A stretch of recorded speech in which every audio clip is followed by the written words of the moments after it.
and I'm really excited for this panel. We're talking about combating anti-psychedelic stigma, and we have a really great dynamic cast that's going to be speaking.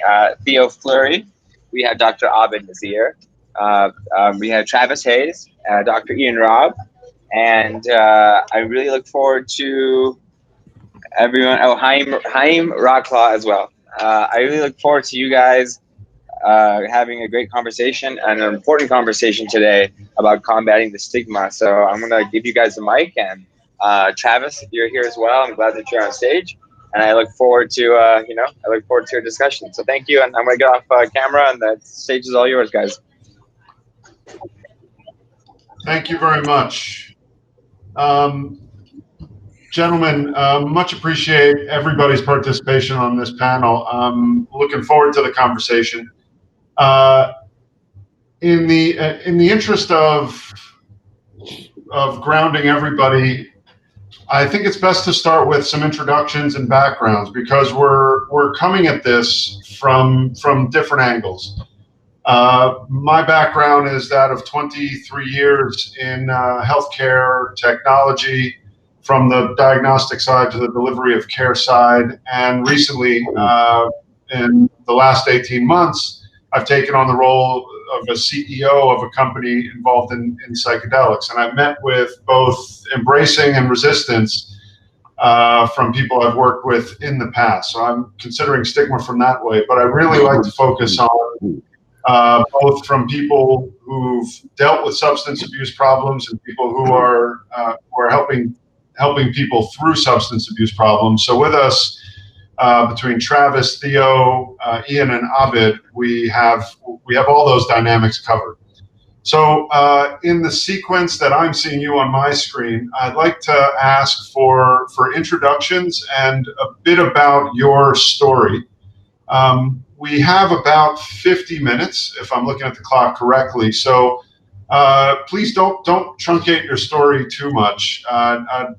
And then I'm going to open up with some questions to to everybody on the panel. But I'd ask to start with Theo, if you can tell us a bit about your background, your experiences both with substance abuse and with psychedelic therapy, and any stigma you've encountered.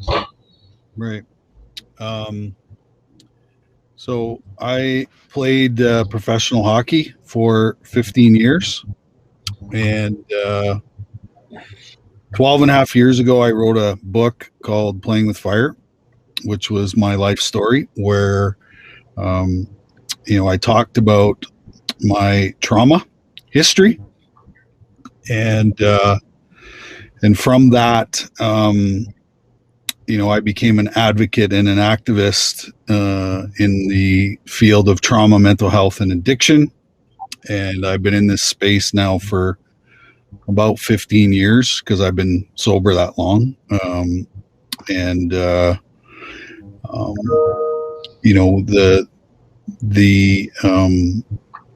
So I work pretty much on the front lines. I'm an author. I've written a couple books. I'm a speaker. I speak about trauma, mental health, and addiction, and how they're all connected. Obviously, we as advocates and activists fight stigma every single day, around mental health issues, around addiction issues, et cetera, et cetera. And so,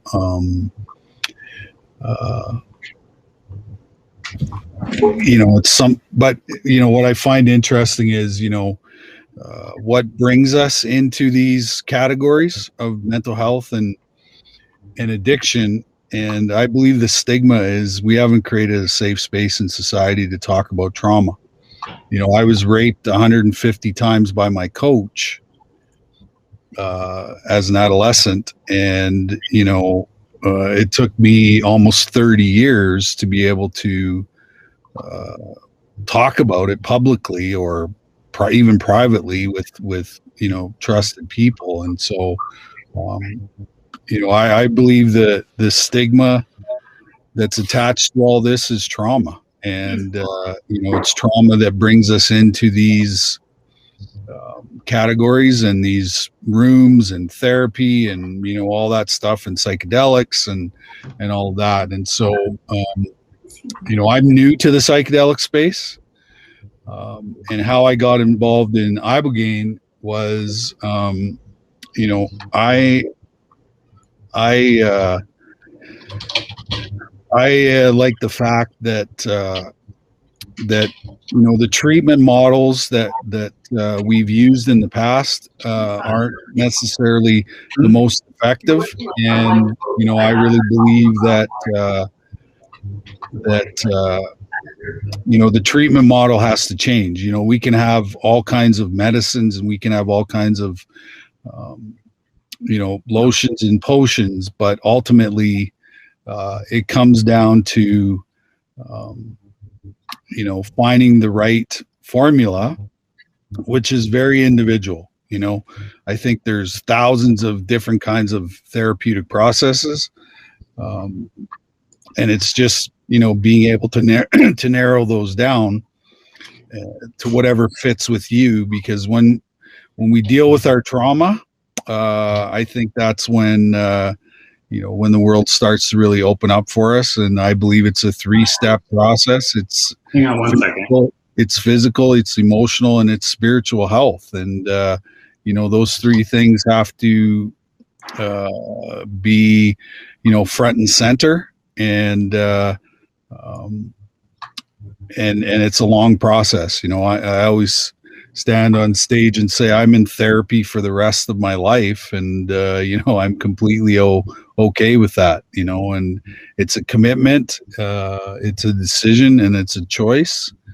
And you know, we really need to create relationship with our clients that we bring in, so that they get on this path and you know, do what they need to do and stay on that path. So I'm honored to be here. I'm honored to be a part of the group, and you know, I'm willing to fit whatever role that needs to be filled, because I played on many teams in my life, and you know, I'm good at building teams, and I've been part of very successful teams. I'm an Olympic gold medalist, Stanley Cup winner, all those things. And so, you know, I look forward to bringing that leadership, you know, to the group. Theo, thank you for that introduction. And you know, I may be calling in from Tel Aviv, and I may have been born in America, but I'm also a naturalized Canadian. And to have you telling your story as boldly as you do already is an effective aid for people who are either suffering the same from trauma or substance abuse to seek help. Next, I'd like to ask Dr. Ian RABB. I believe I'm pronouncing your last name correctly. Is it RABB or RABB? It's RABB, yeah. RABB. Dr. RABB, could you please do the same? Give us a bit of your background and what brings you here. Thanks, Chaim. I guess I'd like to first of all say thank you for allowing me to address this conference. I was a doctor. Let me go back. I grew up in an upper middle class family that on the outside looked pretty normal. Older brother, older sister. And ultimately went down the path after 4 university degrees, where I ended up in active addiction. Well, through those degrees, and 20 years ago, ended up on the street, losing everything. And after looking at 68 years in a U.S. prison for organized crime and the sex trade, I kind of came back from heavy addiction. And I think the most important part of my story is not necessarily that I'm a survivor of methamphetamine and every other drug, but I'm a survivor of addiction. And I look at addiction much like Theo. I think we have a mental, physical, emotional, and spiritual problem. And really, from my resolve over the number of years that I've been clean and sober, I'm coming into my 20th year. You know, I see that we really have a spiritual means of really solving this dilemma, not a medical means. Now, I'm not saying that there aren't people that need medical attention, etc. My experience in the industry, 15 years ago, I opened 31 beds of sober living or clean living for people to come and get their lives back post-treatment, post-conventional treatment. 5 years ago, I opened a conventional treatment recovery center, detox and recovery center. And now I work with the largest provider of mental health and addiction treatment in Canada, right across the country, both online and in-person treatment. And I think one of the things that attracted me to psychedelics and very much to Ibogaine is I don't think there's been anything as revolutionary in the last 20 years when it comes to addiction treatment than what we can do potentially with the use of Iboga or Ibogaine. I think beyond its modality around detox, which we know is very effective, I always say it's like you're resetting, you're resetting the brain, and you get to work with someone who's ready to get better. I often refer to the people that I know that have gone through the process when I get to them and start working with them, is that they've got like a 6-month sober brain. They're ready to go and move clearly and forward in their lives. So for me, this is twofold. First of all, my life was changed dramatically and saved, and I've become also a very loud advocate for mental health and addiction services across our country. But I also, beyond being saved, I've spent the majority of the last 15, well, closer to 20 years, really helping people and walking them through many processes of recovery and many methods of doing so. I am not, I have nothing bad to say about any method that anybody wants to try around getting clean and sober. I think it's really important to understand, because I do think, and this session is really on stigma, I do think that we will have some resistance from many communities around psychedelics being used in the treatment of mental health and addiction. It's so obvious to me. There's a balancing act here that we're talking about, because it's so obvious to me. We have people that are addicted that will love to go in that direction because they want to get high, and there's other people that will go in that direction and find great resolve. And like I said, I've witnessed that. I've witnessed that already, not only in the Iboga and Ibogaine world, but also in the ketamine and psilocybin world, where there's just been great strides in working with people, both with addiction and mental health. And I think we're going to have to really educate people. I think it's really important that we use these plant-based drugs on the right people for the right reasons. And ultimately it's going to change the world in a direction that we don't even know. I don't even think we're ready for what's going to happen. Quite honestly. Thank you, Dr. RABB. Thank you for the introduction, and thank you for your work. And again, just as with Theo, being candid about your own experiences is a boon to those of us who are attempting to combat stigma in these areas.